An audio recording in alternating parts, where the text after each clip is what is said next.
Hello बच्चों, कैसे हैं आप सभी लोग। आशा करते हैं आप सभी लोग ठीक ठाक होंगे और अपनी पढ़ाई बहुत मेहनत और लगन से कर रहे होंगे। तो आज का हम सबका पहला क्वेश्चन है, इस पे हम सभी लोग चर्चा करते हैं। हाल ही में भारत के किस व्यक्ति को मंगोलिया में रेंजलैंड रिस्टोरेशन अवार्ड 2026 से सम्मानित किया गया। तो जैसा कि रेंजलैंड रिस्टोरेशन अवार्ड 2026 जो है वो कोप 17 के अंतर्गत आता है यह अवार्ड। और इससे सम्मानित किए गए हैं सुमेर सिंह भाटी जी। और ये राजस्थान के रहने वाले व्यक्ति हैं। और ये अवार्ड क्यों मिलता है, ये अवार्ड मरुस्थली को रोकथाम के लिए मिलता है। ये चीज़ आप सब लोग ध्यान दीजिएगा। और परीक्षा की दृष्टि से क्वेश्चन बहुत इंपॉर्टेंट है। वीडियो को लाइक कमेंट शेयर जरूर करते रहिए। इससे हमें जो मोटिवेशन मिलता है, जो आशीर्वाद मिलता है, बहुत अच्छा लगता है। तो आज का दूसरा क्वेश्चन आता है, क्वेश्चन नंबर 2। हाल ही में भारत के डाक विभाग ने किस राज्य के मेदक किले पर पोस्टल कवर और डाक टिकट जारी किया है।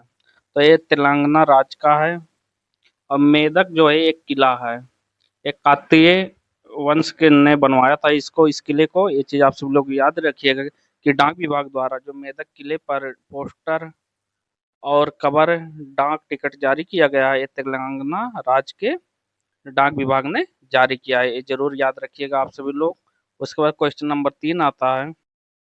हाल ही में भारत के किस महिला खिलाड़ी ने एशियन शतरंज जूनियर विल्स स्वर्ण पदक जीता है। तो इसका आयोजन जो हुआ मुंबई में हुआ। ये चीज आप सभी लोग याद रखिए, एशियन शतरंज जूनियर विल्स स्वर्ण पदक का आयोजन मुंबई में हुआ है। और जीतने वाली हैं सरन्या देवी। सरन्या देवी, ये चीज आप सभी लोग याद रखिएगा कि सरन्या देवी ने यह स्वर्ण पदक जीता है, एशियन शतरंज जूनियर विल्स स्वर्ण पदक। और इसका आयोजन कहाँ पर हुआ है, एशियन शतरंज जूनियर ब्रिट्स स्वर्ण पदक का आयोजन मुंबई में हुआ है। ये भी आप सब लोग याद रखिएगा। भारतीय सेना के प्रमुख को किस देश ने सेना के जनरल की मानद रैंक से सम्मानित किया है। तो नेपाल देश ने इससे सम्मानित किए हैं।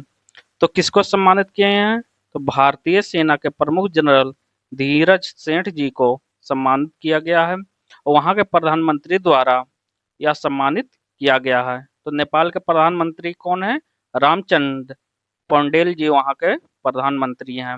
और यह समझौता भारत और नेपाल के बीच में हुआ है कि सेना के प्रमुख जो जनरल होते हैं उनको मानद रैंक से सम्मानित किया जाएगा। ये परंपरा काफी दिन से चली आ रही है, ये भी आप सभी लोग याद रखिएगा। उसके बाद आता है क्वेश्चन नंबर 5। क्वेश्चन नंबर 5 आता है, जल जीवन मिशन के तहत सर्वाधिक हर घर जल प्रमाणित गांवों वाला राज्य कौन सा बना है। तो हर घर जल प्रमाणित वाला राज्य जो बना है वो उत्तर प्रदेश बना है। अगर पूछता है ये रिपोर्ट कब जारी की गई कि हर घर जल प्रमाणित गांवों वाला राज्य कौन सा है, तो ये 14 अगस्त 2026 को यह रिपोर्ट पेश की गई है।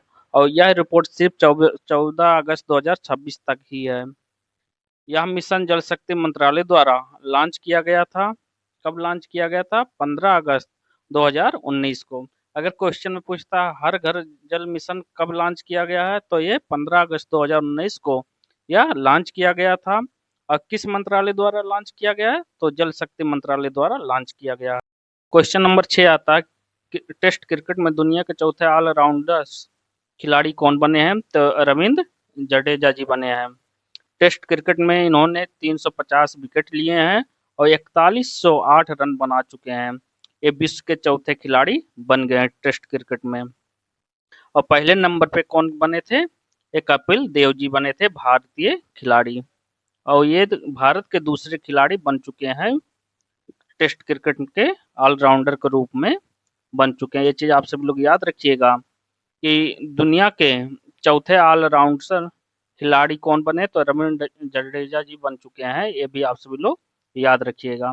इन्होंने कितने विकेट लिए हैं टेस्ट क्रिकेट में, 350 विकेट ले चुके हैं। और कुल मिला के सहभागिता कितना बनाए हैं, रन कितनी बनाए हैं, 4108 रन बना चुके हैं। और भारत के दूसरे खिलाड़ी भी बन चुके हैं टेस्ट क्रिकेट में।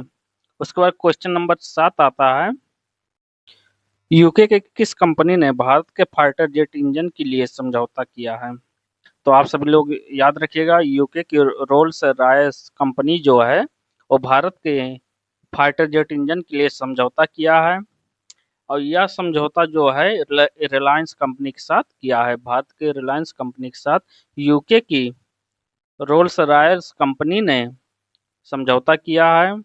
इस समझौते से क्या होगा, इससे देश में विदेशी निर्भरता कम होगा, कि जो विदेश से हम सब आश्रित हैं कि हमको अन्य चीजें मिल जाएं, लड़ाकू विमान हुआ, जहाज हुआ या कोई इंजन हुआ, तो उससे जो है कमी आएगी।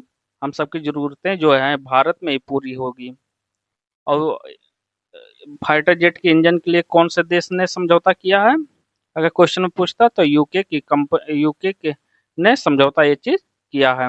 उसके बाद क्वेश्चन नंबर 8 आता है, कॉमनवेल्थ फेसिंग चैंपियनशिप में भारतीय टीम का पदक तालिका में कौन सा स्थान है। सबसे पहले आप सभी लोग जान लीजिए फेसिंग क्या है।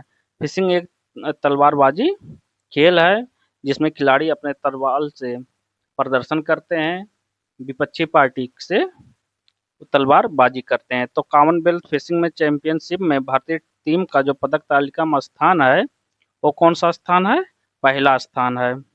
तो अगर पूछता है कि कॉमनवेल्थ फिशिंग चैंपियनशिप का अध्यक्षता कौन किया इस बार, तो आप सभी लोग उत्तर दीजिएगा कि कॉमनवेल्थ फिशिंग चैंपियनशिप का अध्यक्षता जो किया है नाइजीरिया देश ने किया है। ये चीज बहुत जरूरी है, इंपॉर्टेंट क्वेश्चन है, आप सभी लोग याद रखिएगा। कॉमनवेल्थ फिशिंग चैंपियनशिप की अध्यक्षता नाइजीरिया देश ने की है। और कॉमनवेल्थ फिशिंग चैंपियनशिप में भारत के कुल कितने पदक आए हैं, तो भारत के कुल कितने पदक आए हैं, 35 पदक आए हैं। ये भी आप सभी लोग याद रखिएगा। अगर क्वेश्चन में पूछता कि गोल्ड कितने आए हैं, सिल्वर कितने आए हैं, ब्रॉन्ज कितने आए हैं, तो आप सभी लोग उसका उत्तर दीजिएगा कि भारत ने कुल पदक कितने जीते हैं, 35। 35 में 13 जो आए हैं पदक वो गोल्ड के आए हैं, और 8 जो आए हैं सिल्वर के आए हैं, और 14 जो पदक आए हैं ब्रॉन्ज का आए हैं। कुल मिला के 35 पदक भारत ने जीते हैं कॉमनवेल्थ फिशिंग चैंपियनशिप में। ये चीज बहुत इंपॉर्टेंट क्वेश्चन है, परीक्षा के दृष्टि से आप सभी लोग याद रखिएगा। उसके बाद क्वेश्चन नंबर 9 आता है, भारत ने ब्रिक्स यूथ काउंसिल की बैठक और यूथ समिट कहाँ शुरू किया है।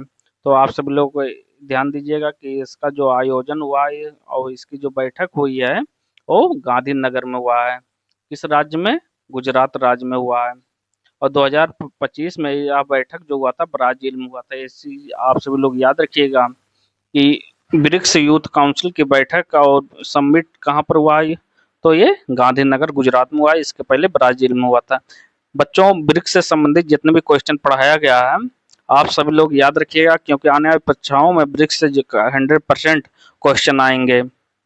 इस बार ब्रिक्स का 18वां जो संस्करण है वो भारत में चल रहा है। तो भारत में अलग अलग स्थानों पर ब्रिक्स का सम्मेलन किया जा रहा है हर क्षेत्र में। ये चीज आप सब लोग याद रखिएगा, जितने भी करंट अफेयर में बताया गया है ब्रिक्स से संबंधित आप सभी लोग याद रखिएगा क्वेश्चन। उसके बाद अब आता है क्वेश्चन नंबर 10, आज का लास्ट क्वेश्चन। हाल ही में भारत में वल्कन रेजरपे ने लॉन्च किया है। तो भारत में वल्कन जो रेजरपे है उसने क्या चीज लॉन्च किया है, वो भारत का पहला AI payment foundation model launch किया है। ये चीज आप सब लोग याद रखिएगा। वालकन जो है क्या है, एक एआई पेमेंट फाउंडेशन मॉडल है। किसने लॉन्च किया वालकन को, रेजर पे ने लॉन्च किया। अगर क्वेश्चन में पूछा रेजर पे ने क्या लॉन्च किया, तो बाल्कन लॉन्च किया है। और बाल्कन का संबंध किससे, रेजर पे से है। और इसका जो मॉडल है वो कौन सा मॉडल है, एआई पेमेंट फाउंडेशन मॉडल है। या भारत का पहला एआई पेमेंट फाउंडेशन मॉडल है, ये भी आप सब लोग याद रखिएगा। रेजर पे का सिद्धांत है कि सुरक्षित और भरोसेमंद पेमेंट करना इसका मुख्य उद्देश्य है या सिद्धांत है, ये सभी आप सभी लोग याद रखिएगा। और वीडियो को ज़्यादा से ज़्यादा शेयर कीजिए, लाइक कीजिए और सब्सक्राइब कीजिए। आज पढ़ाने में थोड़ा समस्या हुआ, ये चीज़ हम भी मानते हैं, तबीयत ना ठीक होने के कारण थोड़ा बहुत तकलीफ हो रहा है पढ़ाने में। फिर भी मैंने सोचा कि आपको सभी का क्लास ना छूटना पाए, इसलिए जैसे वीडियो बन पाया वैसे मैंने पढ़ाया। आप सभी को समझ में आया होगा। जो भी डाउट होगा नेक्स्ट क्लास में आप सब लोग कमेंट करके पूछ लीजिएगा। और बच्चों हम एक सीरीज लाने वाले हैं यूपी स्पेशल का, जिसमें प्रीवियस ईयर का क्वेश्चन को सॉल्व कराएंगे। आप लोग वीडियो को ज़्यादा से ज़्यादा शेयर कीजिए ताकि सभी को पता चले, क्योंकि आने वाली परीक्षाओं में जैसे मेन भूमिका होती है पेट का, पेट में उत्तर प्रदेश से अधिकांश 90% क्वेश्चन आते हैं तो इस पर्पज से हम वो सीरीज लेकर आए आप सभी का एक हिसाब से टेस्ट सीरीज भी रहेगा जिसका नाम रूही सीरीज है।